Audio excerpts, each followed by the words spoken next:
No dia 17 de dezembro de 2025, a Guararapes, que se você não conhece é a dona da Riachuelo, anunciou que ia pagar 1,48 bilhão em dividendos. Isso corresponde a um dividend yield de 28%. Basicamente, se você tinha ações da Guararapes, você recebeu R$ 2,97 por ação. E isso é muita coisa. Mas o que exatamente aconteceu? Bom, a Guararapes ela tinha um shopping, o Midway Mall. Ela vendeu esse shopping e distribuiu o valor que ela recebeu. Sim, a dona da Riachuelo tinha um shopping e por anos a empresa funcionou assim. A principal operação era o varejo, a segunda maior era uma financeira e ela ainda tinha esse braço imobiliário. E como o mercado reagiu? Deixa eu espelhar minha tela aqui pra gente ver. Bom, eu tô aqui com o gráfico da Guararapes aberto e como a gente pode ver, ela variou bastante aqui no final do ano passado. Se a gente vem aqui pro dia 17, que foi o dia que ela anunciou dividendos, ela estava sendo negociada a R$ 10,27. Depois que ela anunciou a distribuição, a ação subiu aqui e fechou em R$ 11,26. Isso quer dizer que ela valorizou quase 10% de um dia para o outro. Aí depois ela tem uma queda aqui de 11,14, que foi o fechamento do dia 22 de dezembro, para um fechamento em 8,51 no dia 23 de dezembro. Isso é uma queda de 26% mais ou menos, deixa eu ver aqui. 23%. Aí hoje ela tá aqui na casa dos 8,30. Ela fechou aqui na sexta-feira, eu tô gravando esse vídeo no domingo, R$ 8,35. Essa queda aqui, ela se deu por um motivo bem menos misterioso do que parece. Se a gente abre aqui o fato relevante em que eles informaram a distribuição de dividendos, a gente vê aqui que a data do pagamento de dividendos foi dia 30 de dezembro e que a data X foi dia 23 de dezembro de 2025. Esse X vem do latim e ele significa fora, ou seja, só tem direito de receber esses dividendos quem tinha ação até o fechamento do dia anterior, ou seja, dia 22 de dezembro. A data X é a data 100. A partir dela, quem compra a ação já não tem direito a esses dividendos, então o preço se ajusta para baixo mais ou menos na diferença ali que foi o dividendo pago. É o mesmo raciocínio de uma nota de R$10 com uma moeda de R$1 colado nela. Enquanto a moeda está colada, ali aquele bololô vale R$11. Aí no momento que a moeda é destacada, a nota volta a valer 10. Não é uma perda, é só uma separação entre duas coisas. De um lado fica a ação e do outro o dividendo distribuído. Então olha aqui, a ação estava em 11,14 e ela foi para 8,51. É uma diferença de ali 2,60 mais ou menos, que é bem próximo dos 2,97 que foram distribuídos. Essa diferença aí que fica é uma diferença entre a oferta e a demanda ali da ação no dia. Mas então tá, legal, a empresa vendeu um shopping e distribuiu o valor todo. Mas e aí, sem o shopping, vale a pena comprar Guararapes? Nesse vídeo eu vou te apresentar a Guararapes, te mostrar a relevância do shopping dentro dela e te dizer o quanto que ela vale sem o shopping. Começando pelo começo, deixa eu te dizer quem é a Guararapes. O embrião da empresa nasceu na década de 40 na cidade de Natal. Um jovem chamado Nevaldo Rocha saiu de Caraúbas para tentar sorte na capital. Lá ele se tornou vendedor em uma relojoaria e juntou cada centavo que ele ganhou. Aí, quando o dono da relojoaria resolveu sair da cidade, ele conseguiu pegar aquele dinheiro que ele tinha juntado e comprar a loja. E assim nasceu a Capital, uma loja que funcionava como um bazar vendendo um pouco de tudo. Mas no meio disso tudo, um produto se destacou, as camisas masculinas. E vendo isso, Nevaldo resolveu focar nas roupas masculinas e transformou a loja Capital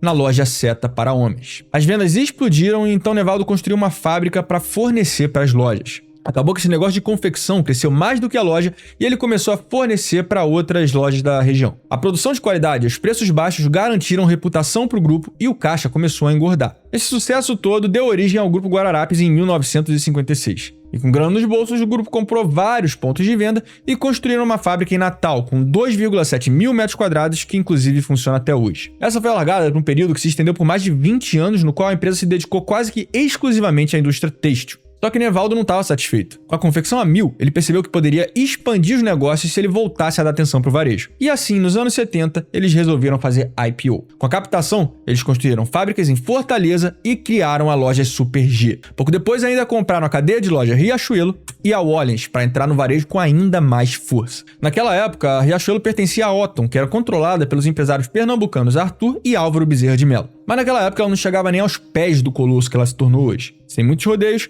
a Riachuelo era um pequeno grupo de pequenos estabelecimentos de até 200 metros quadrados que vendia tecidos a preços populares. Acontece que a Otton estava passando por problemas financeiros e aí no final dos anos 70 eles tiveram que se desfazer de alguns negócios. E foi nesse momento que entrou a Guararapes e comprou a rede. Desde então, a Riachuelo foi caminhando para se tornar o coração da Guararapes. Logo depois da aquisição, Flávio, que é filho de Nevaldo, criou a marca Pool. A marca era voltada para o público mais jovem e tinha ninguém mais, ninguém menos que Ayrton Senna como garoto propaganda. O crescimento foi tão grande que as lojas Seta e Wallens foram absorvidas pela Riachuelo. A proposta da rede de lojas que acabou virando o coração da Guararapes é democratizar a moda no país. E para alcançar essa missão democrática, ela vende desde roupas mais básicas até coleções criadas por estilistas famosos. E tudo isso com um preço que cabe no bolso da família. De qualquer forma, foi só a partir dos anos 90 que a Riachuelo começou a tomar a forma que a gente conhece. Ela parou de vender tecidos a metro e se tornou algo mais próximo de uma loja de departamento. O foco se voltou para a venda de roupas inspirada claramente numa tendência que surgia, o chamado fast fashion. Além disso, seguindo os passos das principais varejistas internacionais,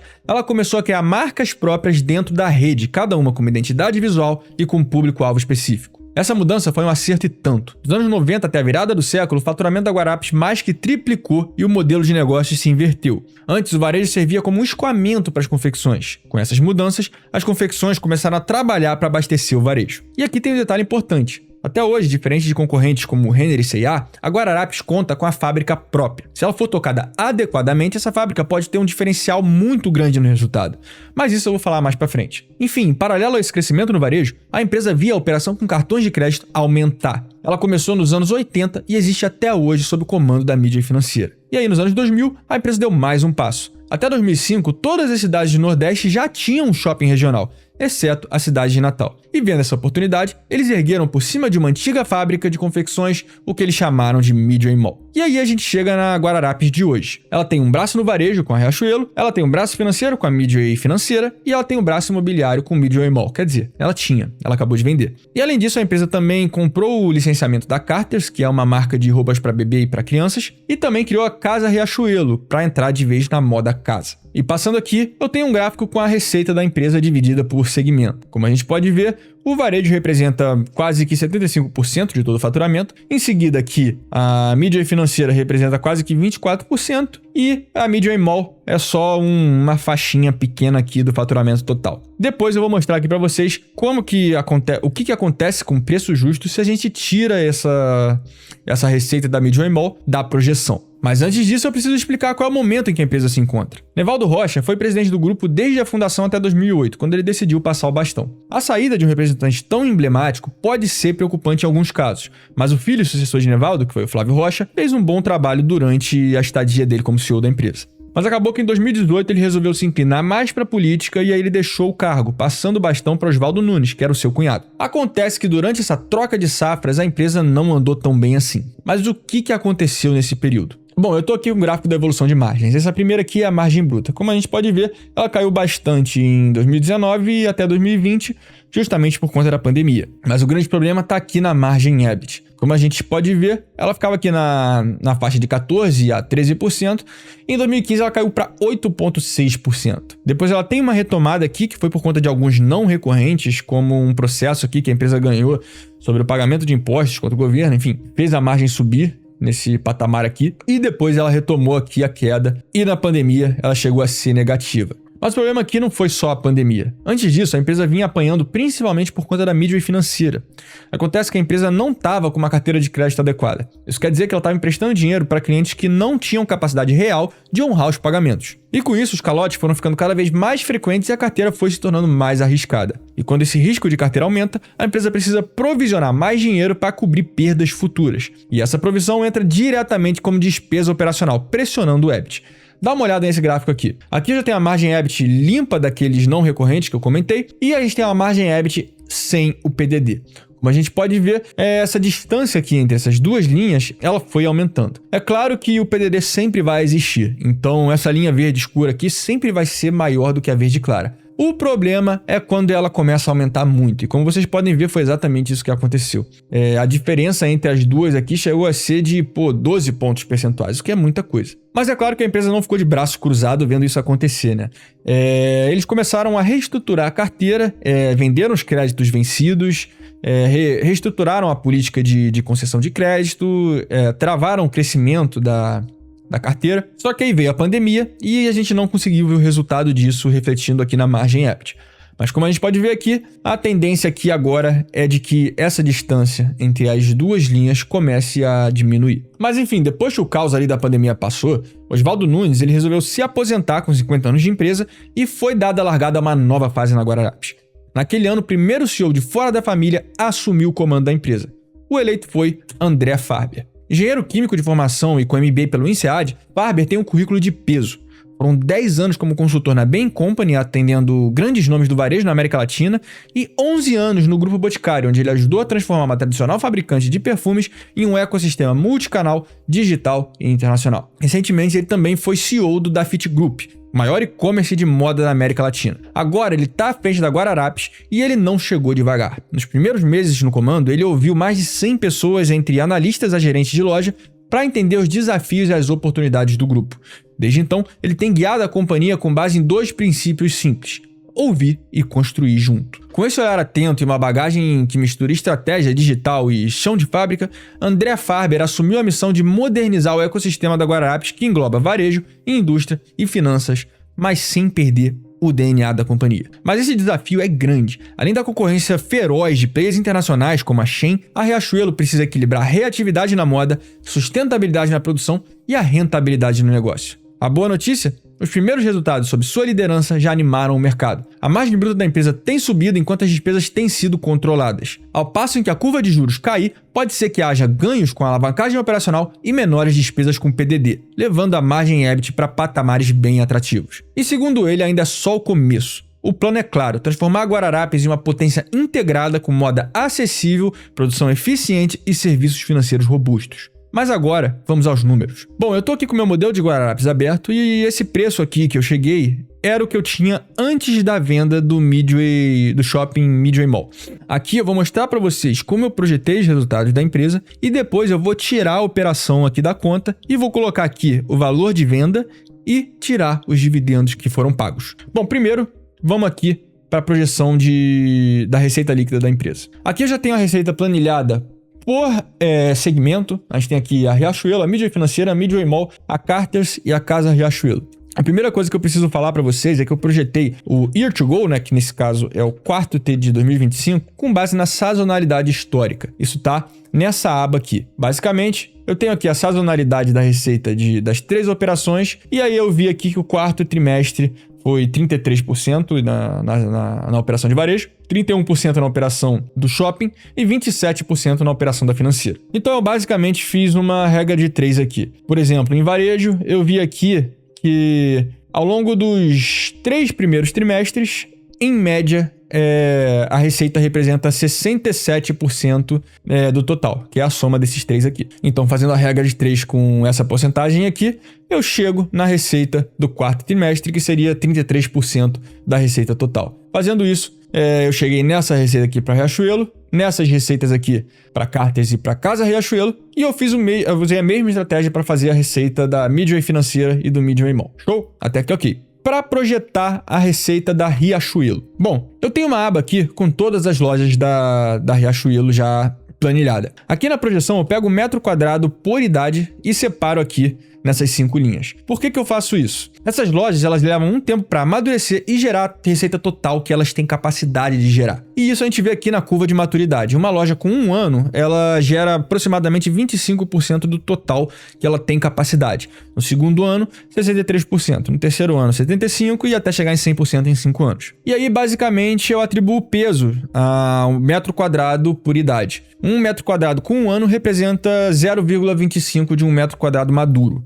Com 2 anos, 0,63 e assim por diante. Fazendo isso, eu chego na quantidade total de metros quadrados 100% maduros da Riachuelo. Dividindo a receita por esse número aqui, eu chego nessa receita aqui por metro quadrado 100% maduro. E como a gente pode ver, aqui no final dessa tabela, eu tenho o crescimento médio dessa receita média por metro quadrado 100% maduro, e eu fiz o crescimento médio desde 2017. Olhando para isso, a gente chegou aqui numa taxa de crescimento de 4,2%, que é um pouquinho ali abaixo da inflação, né, de 2025, que foi em 4,5%, se não me engano. E aí eu corrigi esse valor por essa taxa. Basicamente, eu peguei aqui de 2025 e fui corrigindo por 4,2% até chegar em 10,8 mil reais por metro quadrado 100% maduro em 2033. Inclusive, eu projetei os resultados até 2033 porque a empresa conta com incentivos fiscais de ICMS. E aí eu projetei até 2033 porque é o primeiro ano em que ela vai operar sem os incentivos.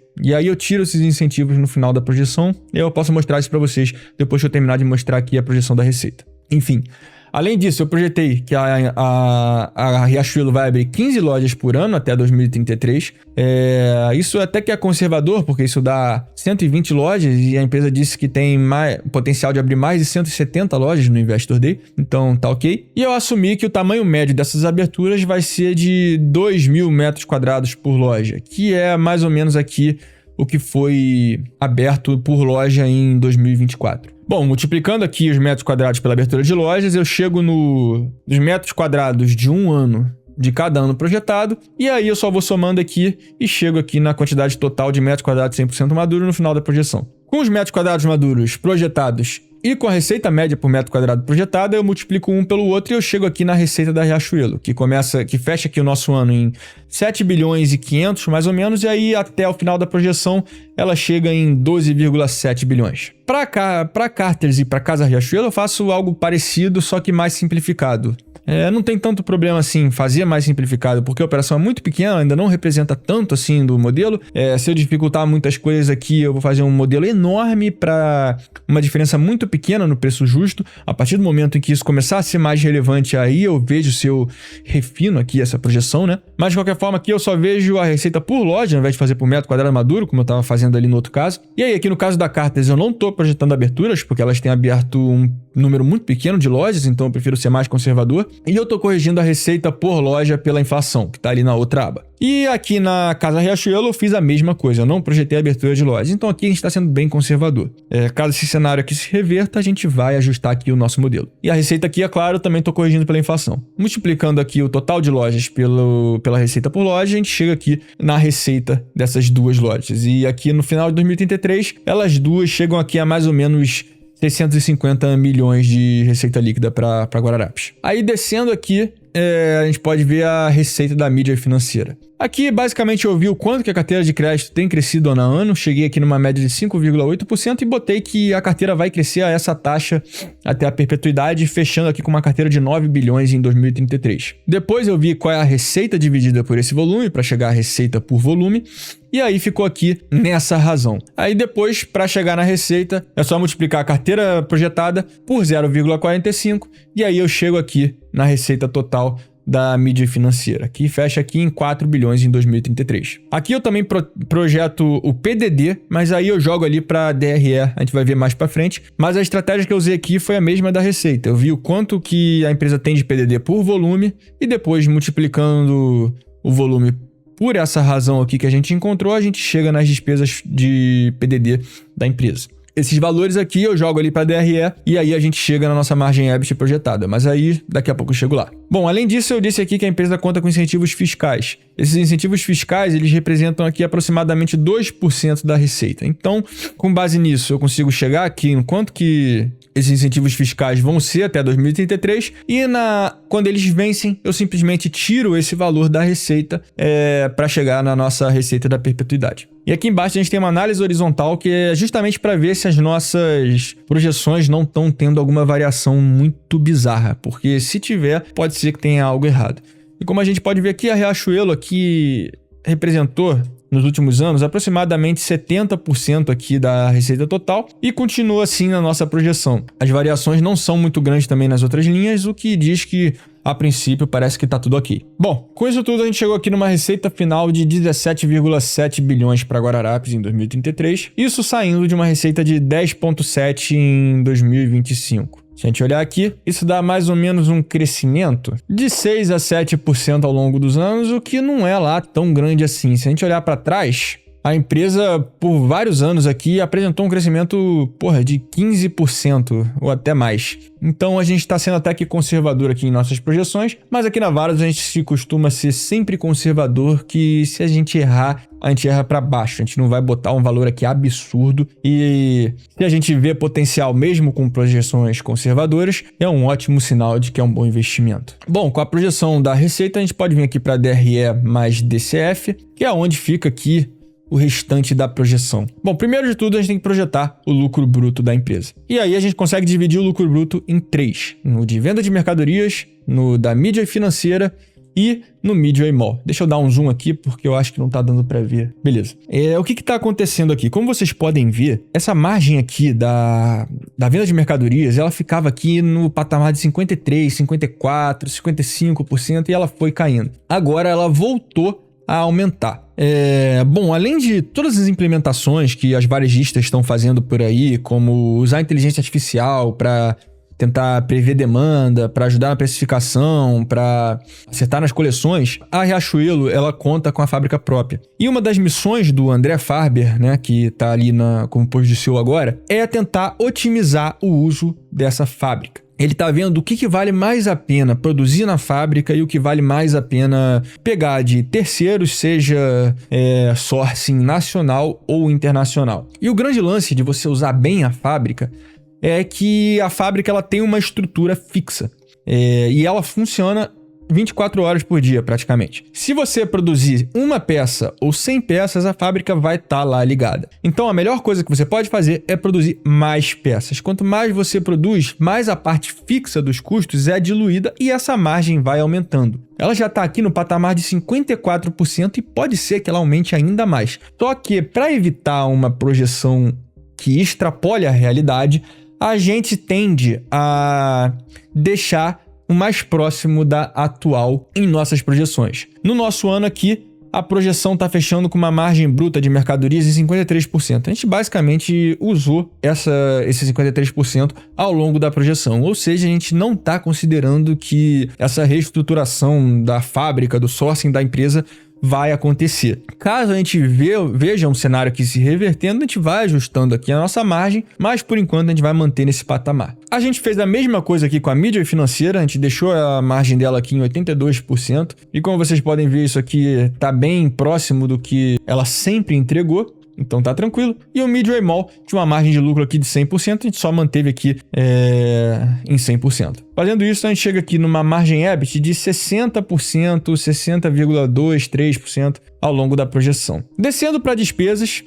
como eu falei, eu projetei o PDD ali na outra aba, ele já está aqui, e eu usei a mesma estratégia ali que eu estava usando na margem bruta para calcular as despesas. Eu mantive aqui as despesas com vendas em quase 30%. As despesas gerais e administrativas eu deixei em menos 14%. E o resultado operacional de outros eu zerei, porque tem anos que ele é positivo, tem anos que ele é negativo e nunca passa aqui de muito mais do que, deixa eu ver aqui, 1% da receita. Então, eu só zerei. Fazendo isso, a gente chega aqui na nossa margem EBIT de mais ou menos 9% até a perpetuidade. Bom, descendo aqui no nosso modelo, eu projetei aqui que a empresa vai pagar 34% de imposto de renda, mas eu considerei também que ela vai ter um ganho aqui com os incentivos fiscais. Porque o que acontece? Quando ela tem esses incentivos fiscais, o resultado que ela ganhou com o incentivo não é taxado. E aí ele entra aqui com um sinal positivo no imposto de renda. Considerando isso, aqueles 34% que eu tinha considerado, eles vão aqui para 28%, 26%, aí depende aqui do ano, por conta daquela projeção que a gente fez ali dos incentivos fiscais na outra aba. E esse benefício aqui é basicamente 34% do valor total do incentivo.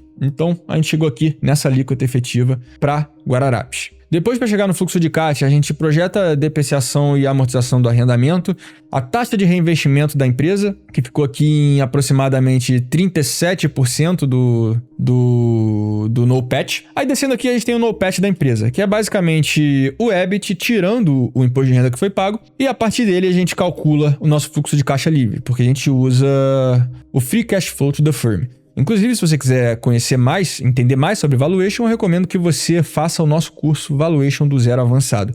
Aqui a gente explica por que a gente devolve a depreciação do arrendamento para o NOPAT quando a gente está fazendo esse Valuation. A gente explica como a gente calcula a taxa de reinvestimento, que é basicamente tudo do NOPAT que volta para a empresa, como o reinvestimento, né, claro. Como a gente projeta capital de giro, depreciação e amortização, CAPEX, basicamente aqui eu projeto cada linha do CAPEX também, mas eu vou resumir aqui ao resultado final, que ficou em basicamente 4% aqui da receita líquida. É isso? Deixa eu ver.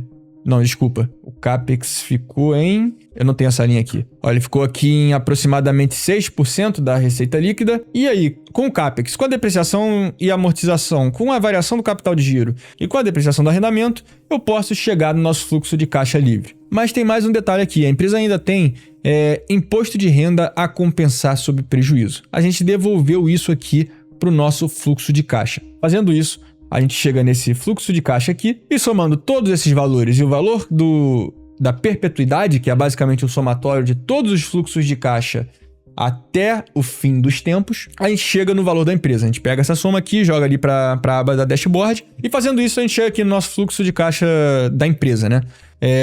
E aqui também a gente tem a nossa perpetuidade, que é basicamente o somatório de todos os fluxos de caixa até o final dos tempos trazidos a valor presente pela nossa taxa de desconto. O WACC que a gente usou aqui é um que sai de 18,4% no quarto trimestre desse ano até 16,9% em 2033. A gente também explica como que a gente calcula esse WACC no curso VZA do Zero ao Avançado. Eu vou deixar o link aqui embaixo caso você tenha interesse em fazer o nosso curso. De qualquer forma, somando todos esses valores aqui, depois de descontar por essa taxa daqui, que é o valor que está aqui embaixo, a gente chega nesse valor aqui da empresa. Só que a gente está fazendo o Free Cash Flow to the Firm. A gente partiu do NOPAT para chegar no fluxo de caixa. E quando a gente parte do NOPAT, a gente não considera ali as receitas e despesas financeiras da empresa que são atreladas ali principalmente aos empréstimos que a empresa tem. Então aqui a gente tem que tirar a dívida bruta do valor que a gente chegou.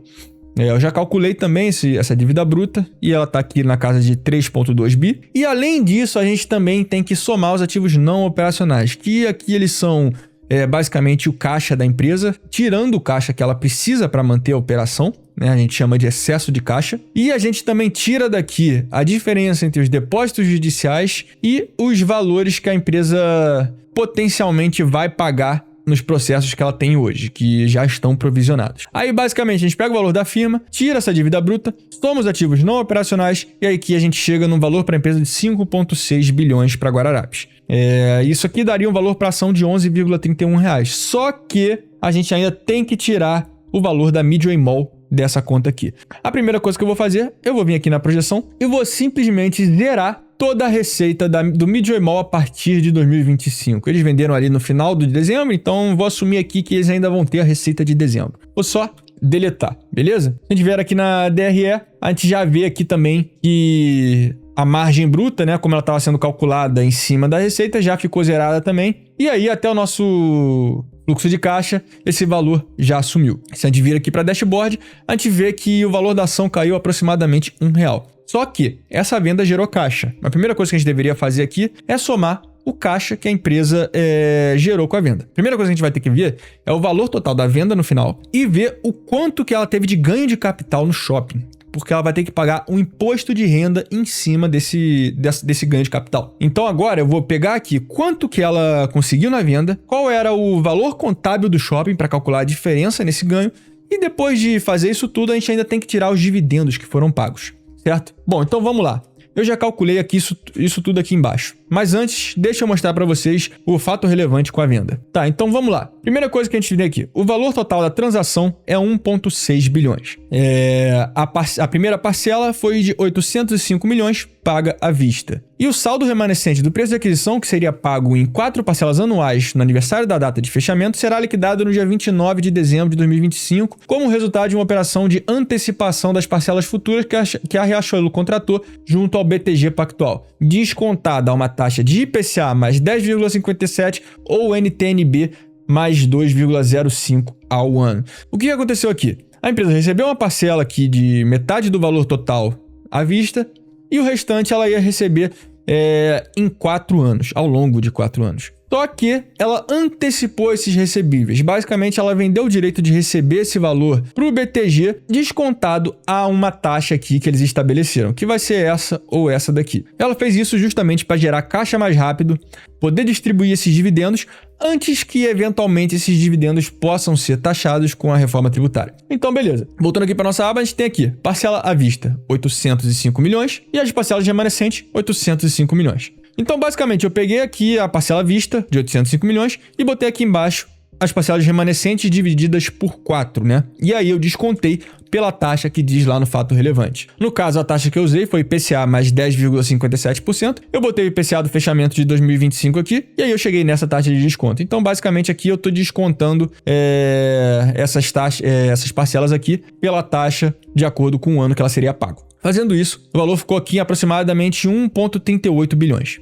Depois eu fui lá na DFP da empresa e vi o quanto que era o valor contábil da Midway Mall, que foi 161 milhões. Eu posso até mostrar aqui para vocês onde é que fica isso. Basicamente, você vai ter que ir no site de RI da empresa, você vai em informações financeiras e você vai pegar o documento mais recente com as demonstrações financeiras da empresa. No caso aqui é o ITR do 3T25. Fazendo isso, você pode abrir, ele é um documento enorme aqui, tem 90 páginas, você dá um Ctrl F e coloca aqui o que você quer achar. No caso, a gente quer achar o valor da Midway Mall, eu vou botar aqui propriedades para investimento. Geralmente é assim que fica. Ó, aqui a gente tem essa nota explicativa de propriedades para investimento. Deixa eu ver se dá para ver direitinho. E aqui eles falam, a propriedade para investimento corresponde ao empreendimento Midway Shopping Center e foi inicialmente mensurada pelo seu custo e a administração da companhia decidiu manter este método de avaliação para refletir o negócio dessa forma mais apropriada.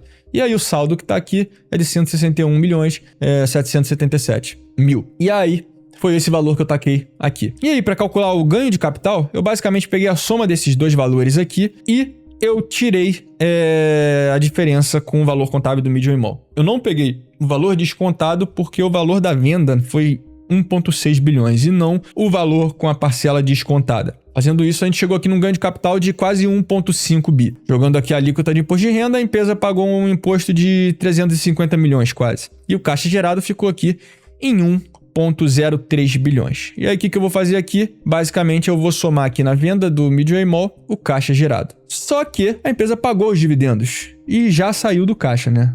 Os dividendos foram pagos no dia 30, como eu falei com vocês, 30 de dezembro. Então, vamos aqui no no fato relevante, a gente vê aqui o quanto que foi pago. A empresa pagou um montante total de 1,488 bilhões em dividendos. Então, só vou colocar aqui esse valor.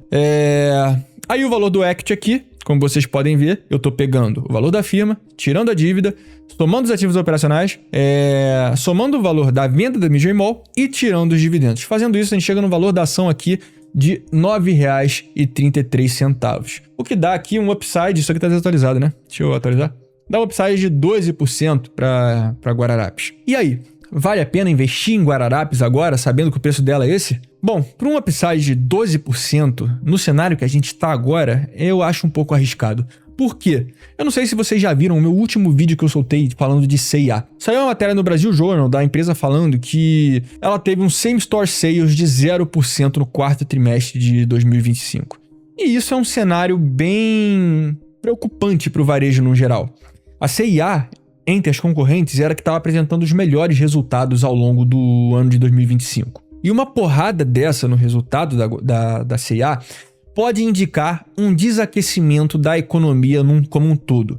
E se a C&A, que estava performando muito bem, performou dessa forma no quarto trimestre, é bem possível que outras empresas, principalmente esses pares mais próximos, como Lojas Renner e Guararapes, também apresentem resultados mais abaixo do que o esperado. E sempre que o resultado vem muito ruim, sempre não, né? Mas em boa parte das vezes, os investidores tomam um susto e acabam vendendo muito a ação quando o resultado é entregue. Então, o que eu acho que pode acontecer? Ainda há espaço para esse valor aqui da cotação cair ainda mais. Então, em um cenário como esse, um upside de 12%, o melhor que a gente pode fazer é esperar a empresa entregar mais resultado e ver como que o mercado se comporta até lá. E se você quiser saber qual a melhor hora de entrar na Guararapes, eu recomendo que você assine a nossa carteira, porque a gente está de olho na ação e caso a gente veja um bom momento de entrada, a gente vai recomendar ela para os nossos assinantes.